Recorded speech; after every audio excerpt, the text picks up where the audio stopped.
The diner lights hummed softly, casting pale gold across chipped tables and tired faces. Outside, rain slid down the windows like slow tears. Inside, the room went quiet the moment he walked in. A black coat. Calm eyes. Power that didn't need to shout. People knew his name without saying it, Michael Russo. The kind of man who could end lives with a nod. Behind the counter, Lily's hands trembled as she poured coffee, unaware that one small moment, one simple flower, was about to tear open every secret buried in that room. Before the story pulls you deeper, pause with me for a second. Where are you watching from right now? It still amazes me how a single moment can travel across cities and hearts. Drop your place below, let's quietly meet each other here. Michael sat alone in the corner booth, back straight, eyes scanning without moving his head. Two men stood near the door, pretending to read menus. Everyone felt it, the air was heavier, tighter. Lily had worked this late shift for months, long enough to recognize danger without knowing names. She told herself to breathe. Just coffee. Just food. Just another night. She walked over, her shoes squeaking softly on the floor. "What can I get you?" she asked, voice gentle, eyes lowered. Michael looked up. Not sharp. Not cruel. Just, tired. "Tea," he said. "No sugar." She nodded quickly and turned away. As she reached the counter, her breath came out shaky. Grace, the older waitress, leaned close.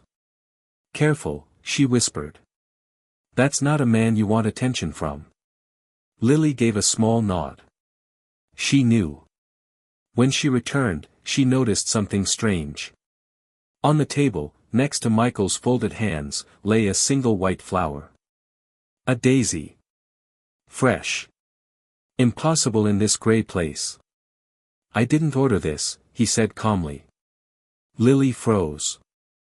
I know." Her fingers tightened around the tray. "It's from the owner. He puts flowers out sometimes." Michael studied the flower, then looked at her again. "You can keep it." The words were simple. But the room reacted like glass cracking. One of the men near the door stiffened. Grace's mouth fell open. Flowers were not gifts from men like Michael Russo. Flowers were apologies. Warnings. Or mistakes. Lily hesitated. "Sir, are you sure?" He slid it across the table. "I am." She took it slowly, her hand brushing the cool wood. For a moment, their eyes met. And in that space, something passed. Not romance. Not fear.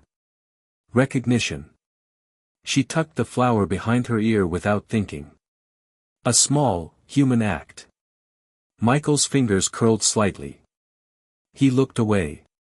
The night should have ended there. It didn't. 10 minutes later, a man stormed into the diner, soaked from rain, eyes wild. Ethan. Lily's older brother. He hadn't spoken to her in years, not since the fight, not since their mother died and blame poisoned everything.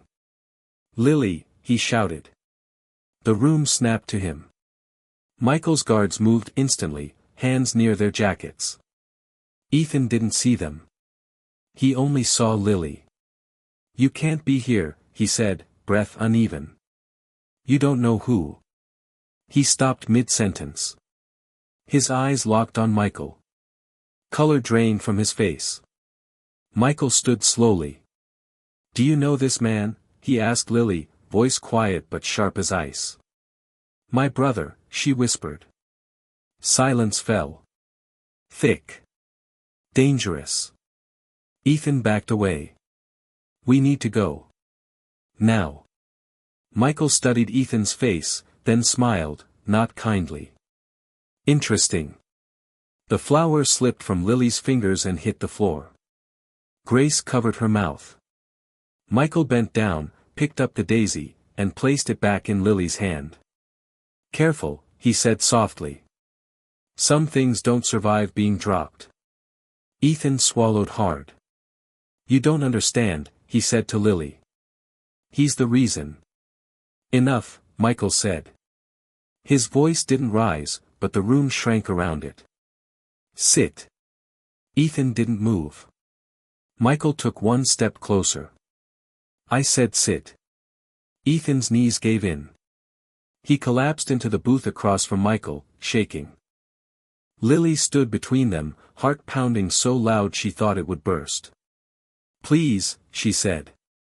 Whatever this is, don't do it here. Michael looked at her. Really looked. The girl with tired eyes, cheap shoes, and a flower tucked behind her ear like she belonged somewhere brighter. You shouldn't be involved in this, he said. She lifted her chin. I already am. For the first time, uncertainty crossed Michael's face.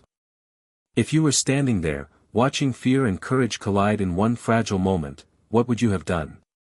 Would you step forward, or stay silent to stay safe? Share your truth below, and if words feel heavy, a simple like can say you felt it too.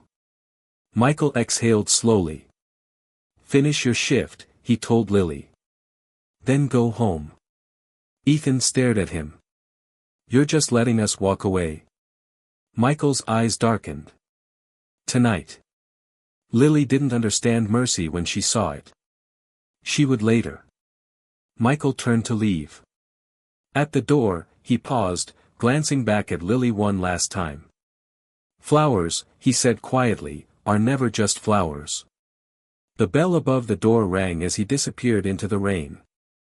Lily stood frozen, Daisy clenched in her hand, unaware that this single act of kindness, this terrible, human mistake, had just tied her life to a world that never forgives, and never forgets. The rain kept falling long after Michael Russo left, like the sky was trying to erase what had just happened. Lily finished her shift in silence. Her hands moved on instinct, wiping tables, stacking cups, but her mind was trapped in that moment. The way Michael had looked at her. The weight behind his calm voice. The flower, now resting in her apron pocket, felt heavier than a stone. Ethan waited outside the diner, pacing under the broken neon sign. When Lily stepped out, he grabbed her arm gently but firmly. You don't understand how close that was, he said, voice shaking. You don't know who he is. I do now, Lily replied. She pulled her arm free. And you don't just walk back into my life shouting orders. Ethan flinched. Guilt crossed his face, quick and sharp. I came to protect you. Funny, she said quietly. You didn't do that when Mom was dying. The words landed hard between them. They stood there, siblings bound by blood and broken by years. The rain soaked them both, but neither moved. I messed up, Ethan finally said. I was young. Angry. I thought leaving would save me. And it destroyed me, Lily said. Her voice didn't rise. That hurt more. Ethan wiped his face. Michael Russo ruined everything I touched.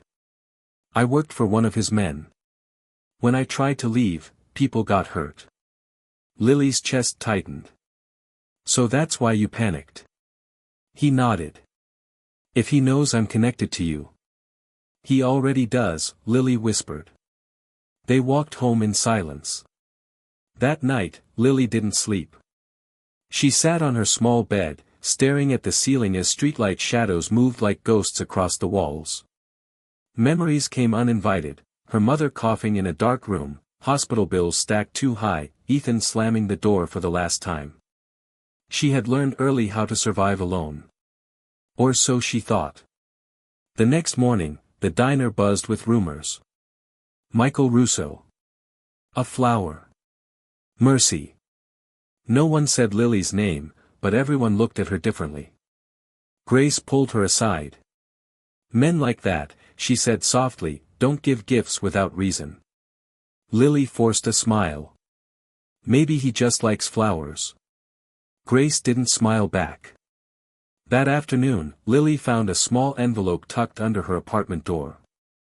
No stamp. No return address. Inside was a single card, plain white. You dropped something last night. Attached was a photo. Lily's breath caught. It was her. Standing behind the diner counter. The flower behind her ear. Her hands shook as she turned the card over. Tomorrow. 6 p.m. The church on 9th Street. No signature. Fear crawled up her spine, slow and cold.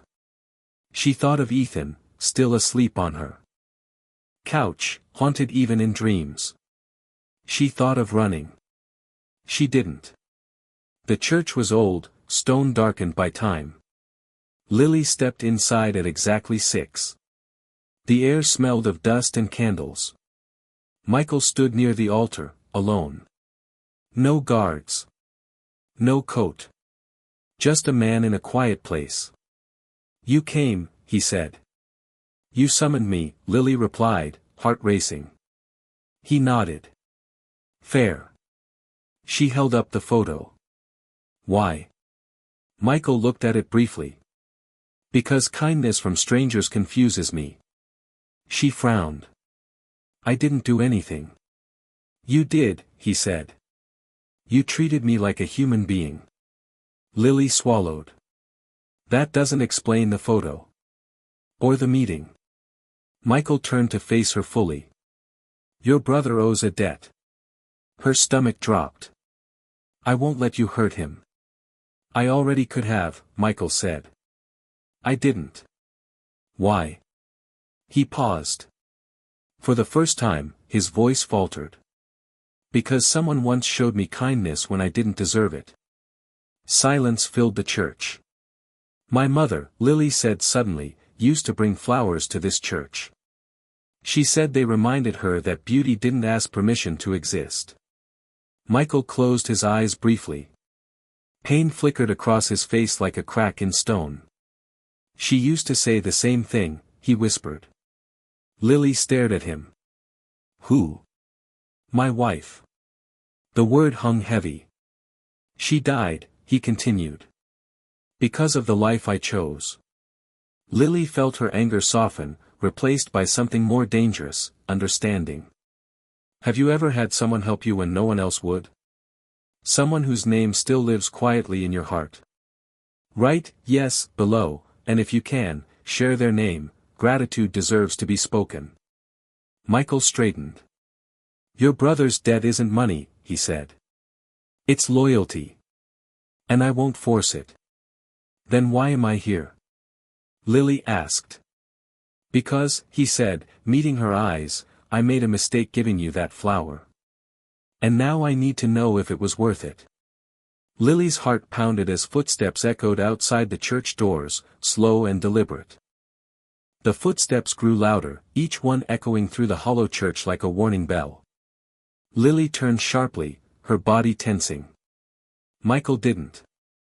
He only listened, jaw tightening slightly, as if recognizing a rhythm he'd tried to forget. The doors creaked open. Ethan stepped inside. Lily, he said, breathless. His eyes flicked to Michael, then back to her. I knew you'd come. Her heart sank. You followed me. I was scared, he admitted. I didn't want you facing him alone. Michael finally spoke. That's either brave, he said calmly, or very foolish. Ethan swallowed but didn't back down. If you're going to take something, take it from me. Leave her out of it. Lily felt a strange ache bloom in her chest. She had waited years to hear those words. Years too late, maybe, but they were here now. Michael studied Ethan for a long moment. You're right, he said. This is between us. Lily stepped forward instantly. No. It's not. Both men turned to her. You don't get to decide that anymore, she continued, voice shaking but steady. Not you, and not you either. She looked at Michael. You brought me here. You involved me. Michael's eyes narrowed, not in anger, in respect. Then listen, Lily said. I won't beg. I won't bargain. But if you want loyalty, fear won't get it. All it does is rot people from the inside. The church felt smaller somehow, like it was leaning in to listen. Ethan stared at her. "Lily, please. I'm tired of being protected by silence," she said softly. "It never saved anyone." Michael exhaled slowly. "You speak like someone who's lost everything." "I lost my mother," Lily replied. "I lost my brother. And I almost lost myself trying to survive without them." Silence fell again. Michael walked toward the altar, resting his hand on the worn wood. "I was 12, he said suddenly. "When my father taught me how to hurt someone without leaving marks." Lily's breath caught. "He said mercy makes you weak," Michael continued. "I believed him for a long time. Long enough to destroy my own home." Ethan looked down, shame etched into his face. "The night my wife died," Michael said quietly, "she asked me for one thing." He paused. "She asked me to be kind. Just once. To someone who couldn't give me anything back." Lily felt tears sting her eyes. "I didn't," he said. "I chose business instead." The church candles flickered, shadows dancing across broken stone. "So when you put that flower behind your ear," Michael said, looking at Lily, "it felt like she was standing there again, asking me the same thing." Lily took a shaky breath. "Then let this be it. Your once." Michael turned to Ethan. "Your debt is erased." Ethan's head snapped up. "What?"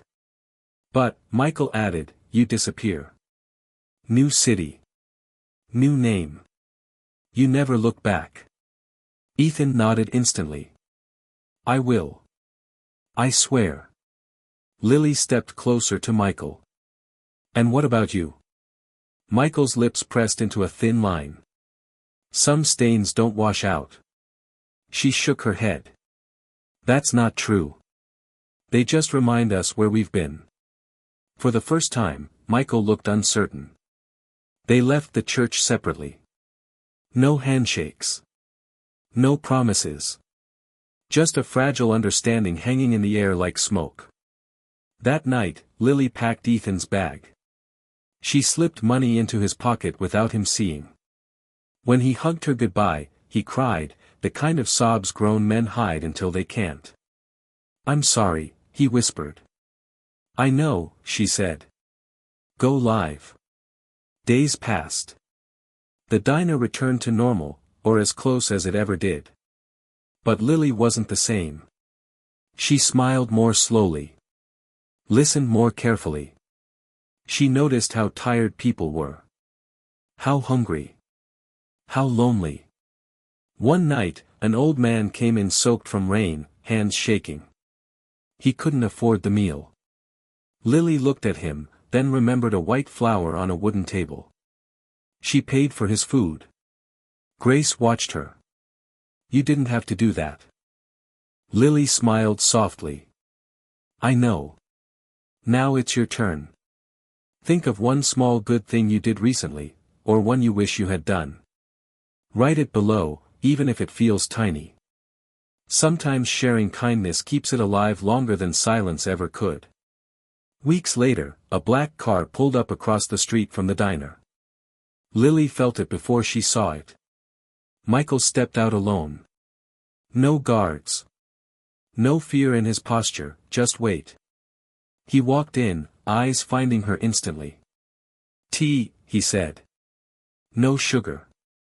As she poured it, their hands brushed. "I kept my word," he said quietly. "So did I," Lily replied. He placed something on the counter. Another flower. This time, Lily didn't hesitate. But neither of them noticed the man watching from the far booth, phone pressed to his ear, whispering a name that should have stayed buried. The man in the far booth kept his head down, hat pulled low, coffee untouched. Lily felt a chill she couldn't explain. Michael noticed it too.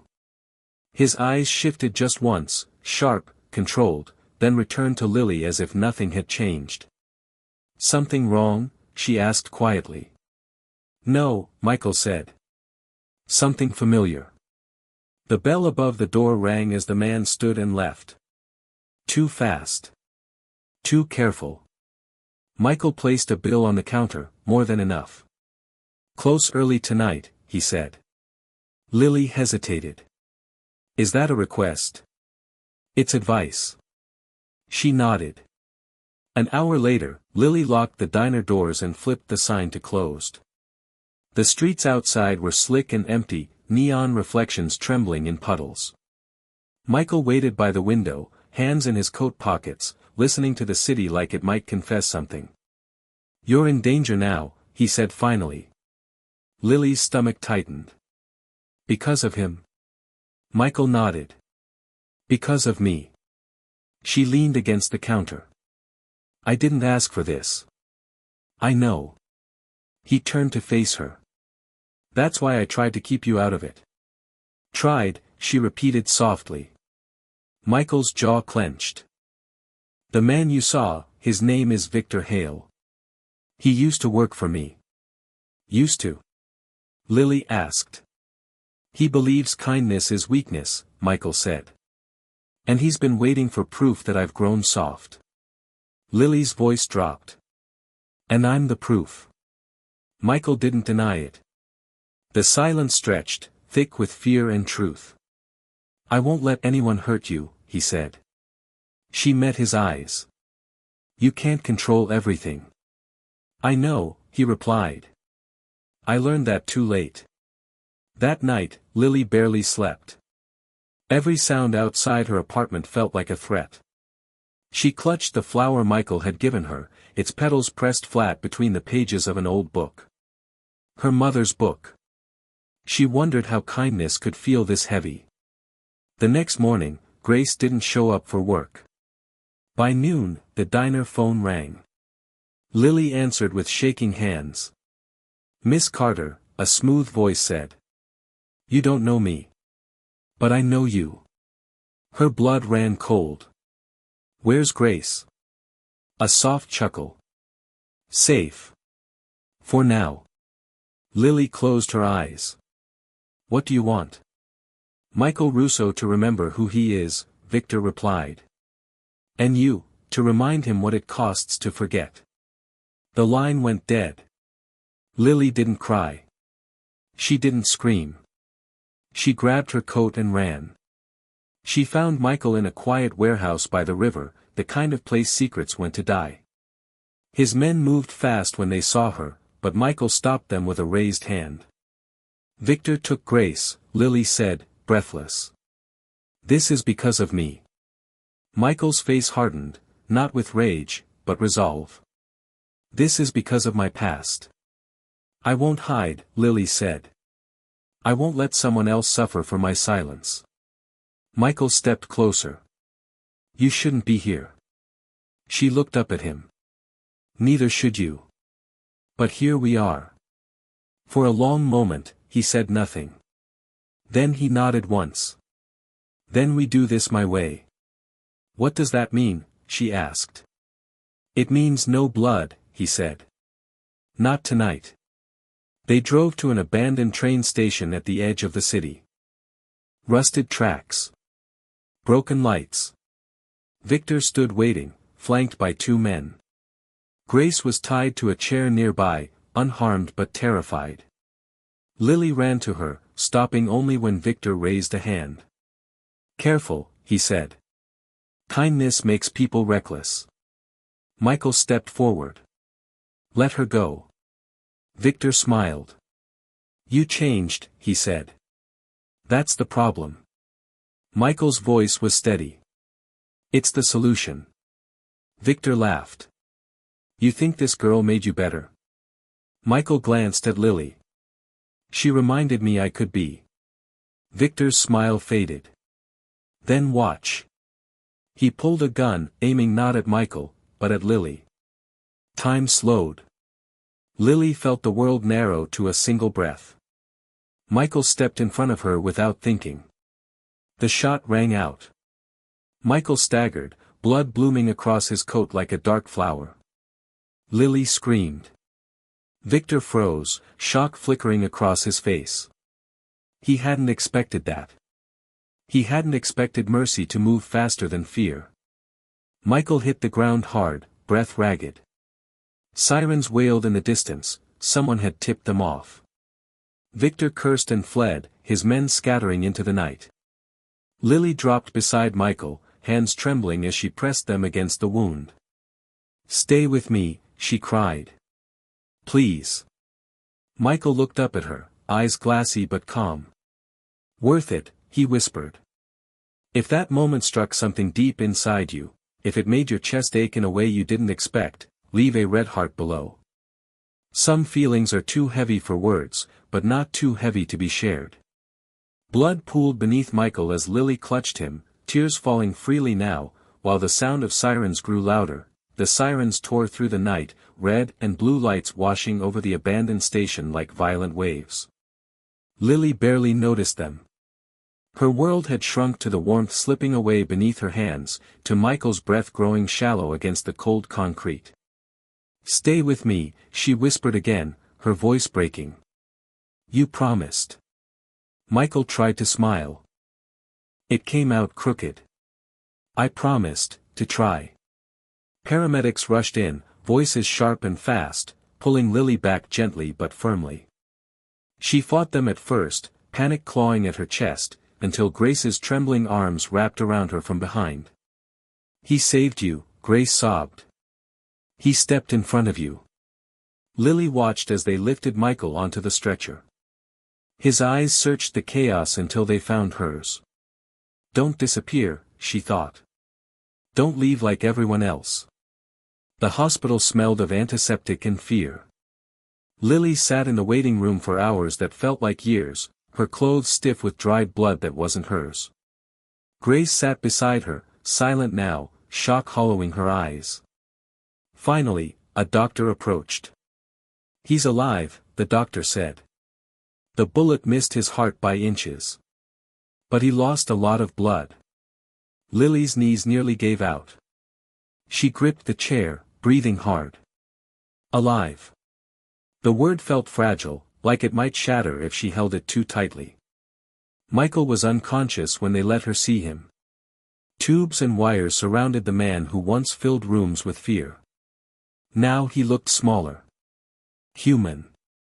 She sat by his bed, holding his hand carefully, as if kindness itself might hurt him. "I never asked you to save me," she whispered. "But you did anyway." Days passed. The city moved on, as cities always do. Victor Hale vanished like smoke. Rumors spread, some said Michael Russo was finished, others said he was more dangerous than ever. Lily didn't listen. She only watched the slow rise and fall of Michael's chest. On the fourth night, his fingers moved. Lily leaned forward instantly. "Michael?" His eyes opened slowly, unfocused at first. Then they found her. "You're loud when you cry," he murmured weakly. A laugh burst out of her, half sob, half relief. "You got shot." "Yes," he said. "I noticed." She wiped her face angrily. "Why did you do it? You barely know me." Michael swallowed, wincing. "That's not true." She frowned. "What do you mean?"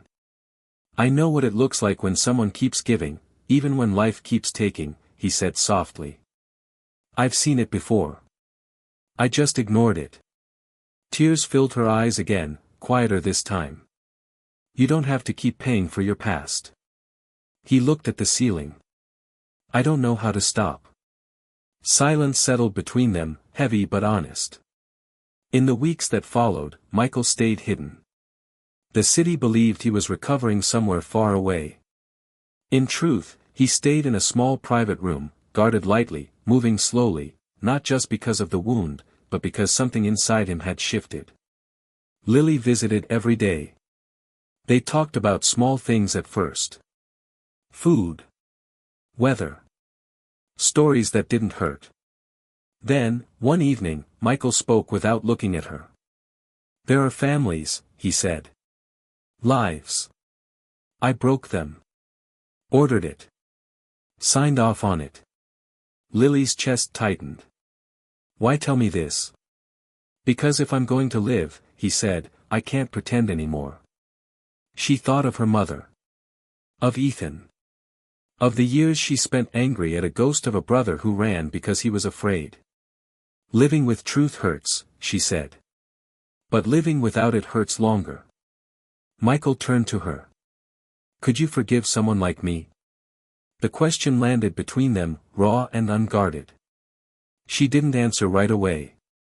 Outside the room, machines hummed softly. Somewhere down the hall, a child laughed. Life, stubborn and unfair, went on. Forgiveness, Lily said slowly, doesn't erase what happened. He nodded. I know. It doesn't make you innocent, she continued.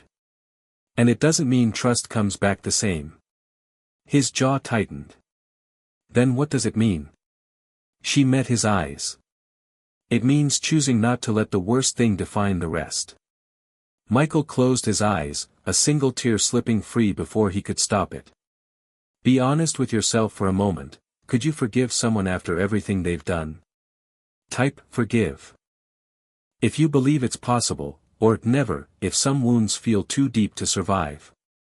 Weeks later, Michael stood at the window of a quiet house outside the city, cane in hand, watching leaves fall.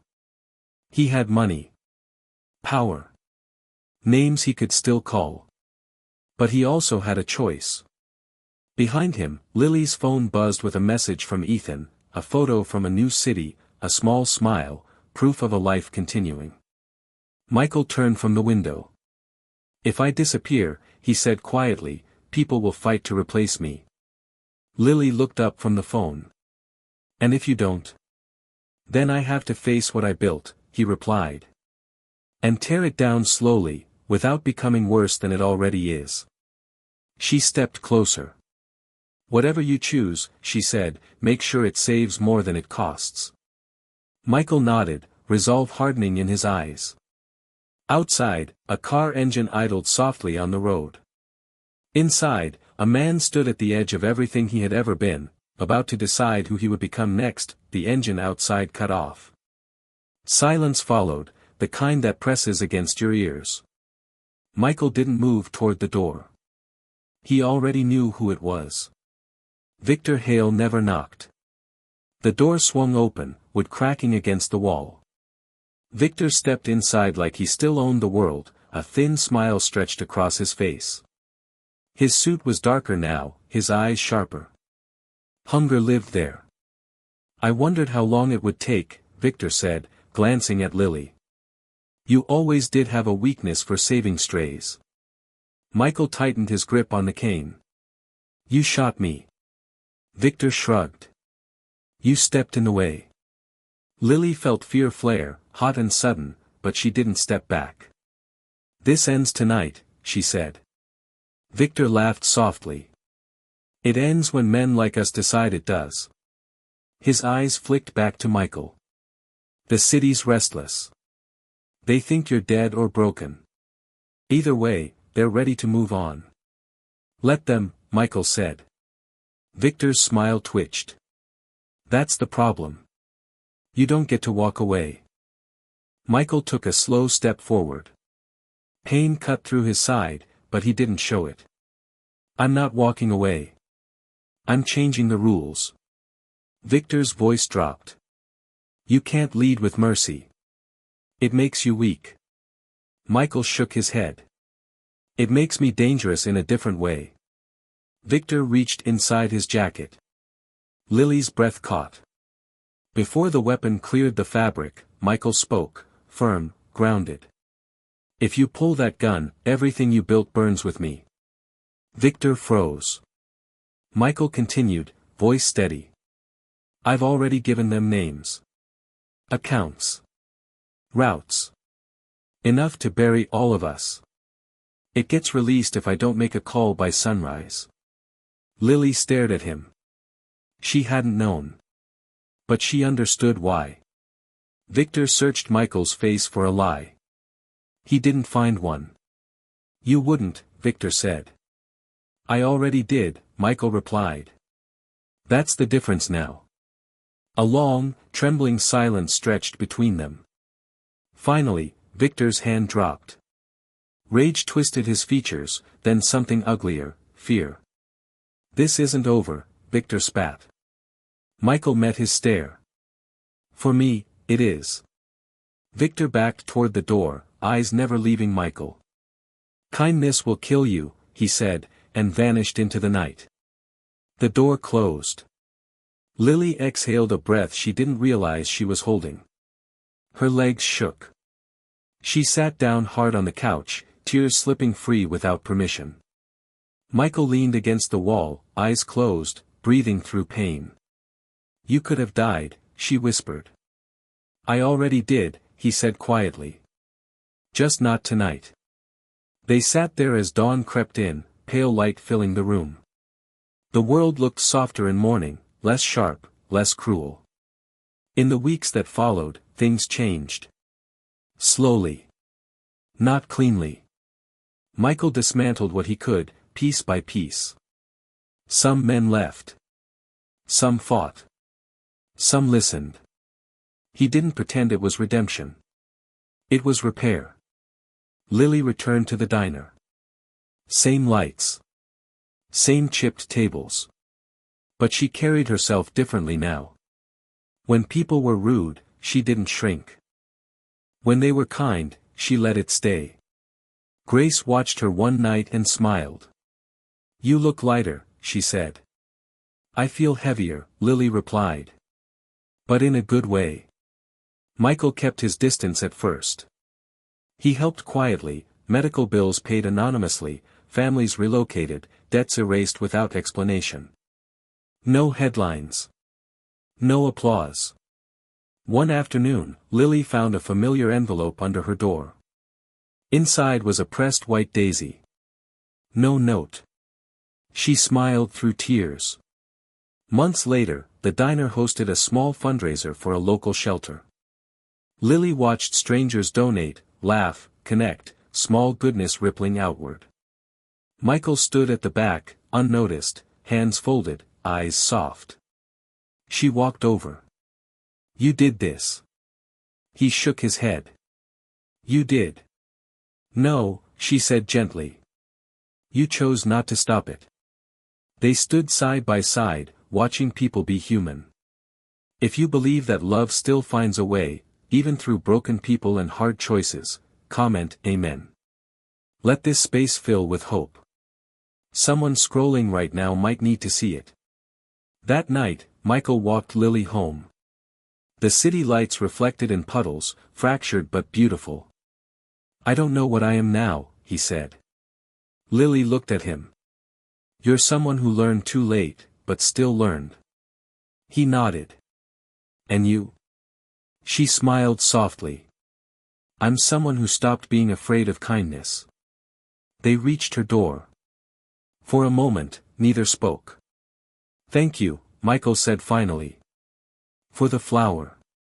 She touched the pressed daisy in her book upstairs. Thank you, she replied, for not dropping it this time.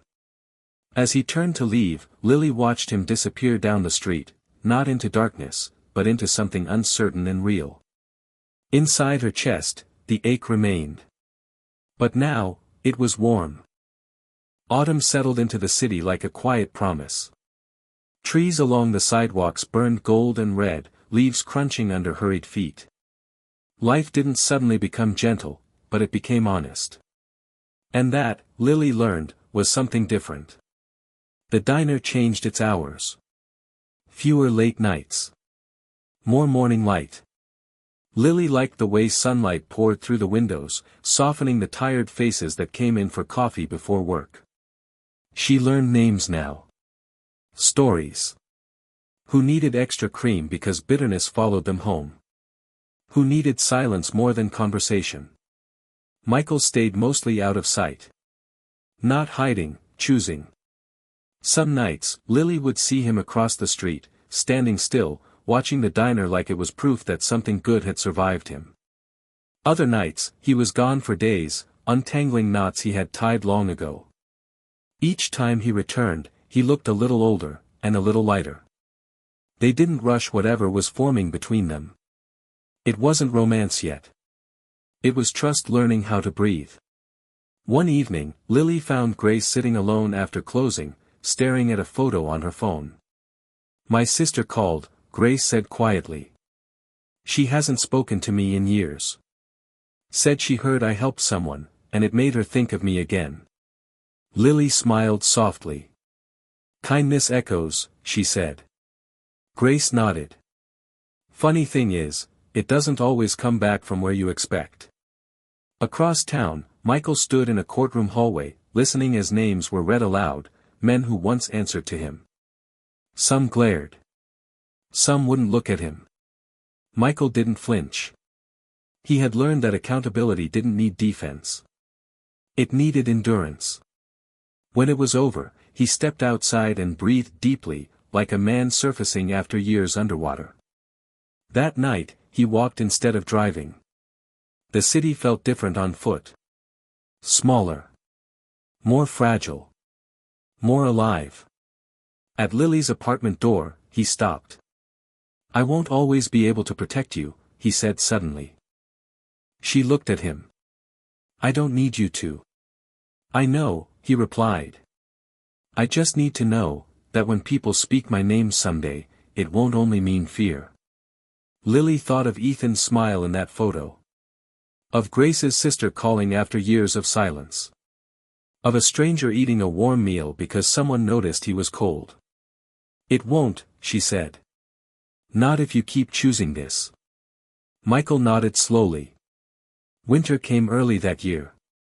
Snow fell thick and quiet, blanketing streets, softening edges. One night, the diner lost power during a storm.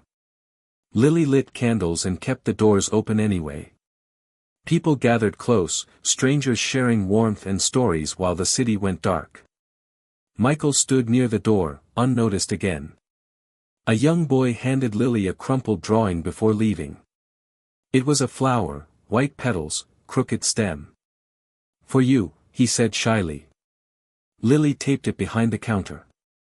Michael watched, something heavy shifting in his chest.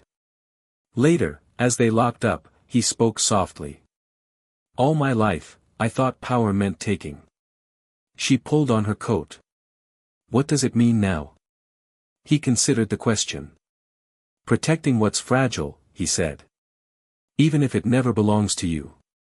They walked together under falling snow, breath visible in the cold.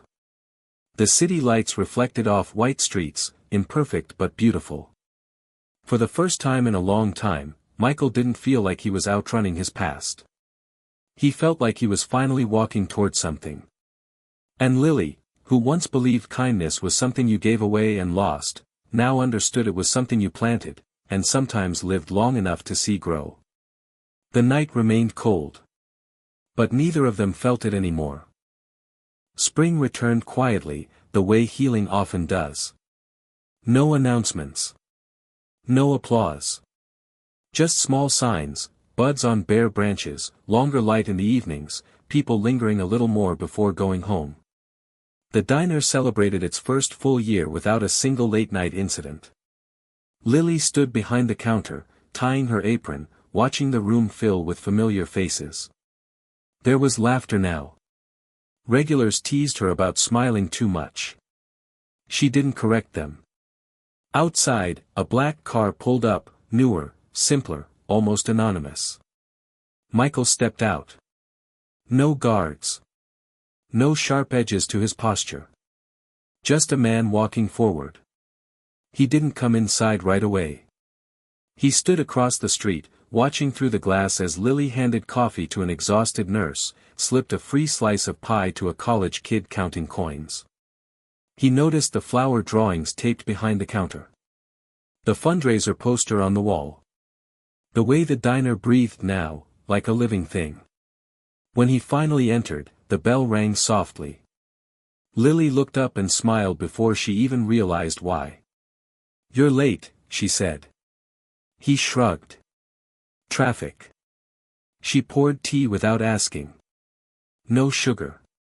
They sat in the same booth where everything had started. I sold the last property today, Michael said quietly. The river warehouse. The one where. I know, Lily said gently. You don't have to explain. He nodded, grateful. There's still damage I can't undo, he continued. People who won't forgive me. People who shouldn't. That's part of it, Lily replied. Redemption isn't a clean ending. It's a direction. He looked at her, really looked, the woman who never asked him to be better, only refused to be afraid of kindness. I'm leaving the city, Michael said. Her smile faded slightly. For good. For a while, he said. There are places I can help quietly. Places my name doesn't poison the ground. She reached into her pocket and pulled out something wrapped in a napkin. The pressed white daisy. I kept it, she said. Michael's throat tightened. I hoped you would. She slid it across the table. Take it with you this time. He hesitated. It belongs to you. She shook her head. It belongs to the version of you who chose differently. Outside, the city moved on, horns, footsteps, life in motion. Inside that booth, time slowed just enough. Michael stood. If I ever forget why I changed. You won't, Lily said. But if you do, look for a place like this. Where kindness doesn't ask who you used to be. He nodded. At the door, he paused. Lily? Yes. You saved me. She smiled softly. No. You saved yourself. I just didn't let you believe you were beyond it. He left without looking back. Weeks passed. A letter arrived one morning, postmarked from a small coastal town. No return name. Inside was a photo, a community kitchen, volunteers laughing, a familiar man in the background holding a crate of flowers, smiling without realizing it. On the back, 3 words were written. Still choosing this. Lily pressed the photo to her chest. That night, the diner closed late. Lily wiped the counter slowly, the way people do when they don't want a moment to end. Grace flipped chairs and hummed quietly. As Lily turned off the lights, she glanced at the wall. The drawings. The notes. The stories people left behind. One small act of kindness, a flower, had rippled outward in ways no one could have predicted. It hadn't erased pain. It hadn't rewritten the past. But it had opened a door. And sometimes, that was enough. Before this story ends, pause with me one last time. If it moved you, don't scroll past quietly.